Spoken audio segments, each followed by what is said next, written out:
A ka pas kështu në vështirësi ose në rast ka pas që evidentuar të ka ndodhur që një shqiptar ta kesh pa dosjen ose të ketë ardhur dosja një shqiptari, se nuk besoj që shqiptarët kanë bëjnë probleme ose krime këtu në Po. Pak baste 5 emra gjatë gjithë 2 viteve që mund t'i ketë hasur shqiptar. Po 2 veta edhe për lloj gjërash. Krime të ndryshme.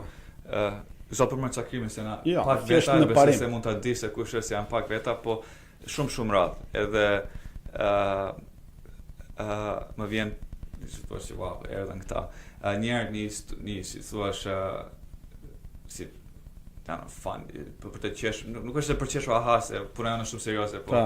Të ndodh, si si thua si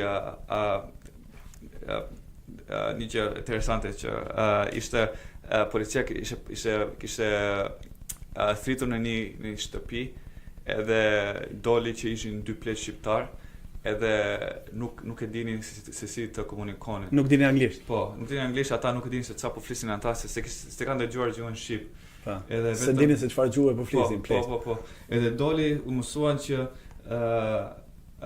flisin shqip, i thanin Albanian, edhe doli që nuk ishte asnjë lloj polic në Boston që të këtë vite që të përkthente. Nuk kishte polic, nuk ka polic shqiptar. Janë 2 polic shqiptar në Boston që kam marrë vesh. Njëri ka lindur këtu dhe nuk e di a flet shqipen mirë, po njëri ka lindur në Shqipëri dhe ai punon në zonën e Brighton Allston, që është një lagje në Boston dhe ai flet shqip, po në atë kohë besoj asnjë nga ata s'po punonte. Nuk e dinte që të përkthente. Po, edhe prisin edhe më morën në telefon.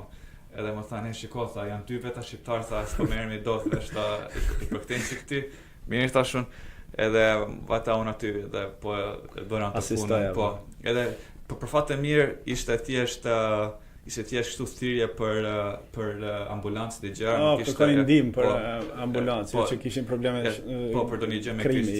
Ti di në Amerikë për shembull kur thret nishin vinte të tërë, ambulanca, policia së bashku var. Edhe pastaj kur mbrin aty merresh vesh se çfarë është puna. Por çfarë do konkretisht? Ata donin me kësi, ja tregova se çfarë punë kishte, thritëm ambulancën, i bën gjëra dhe ika, po.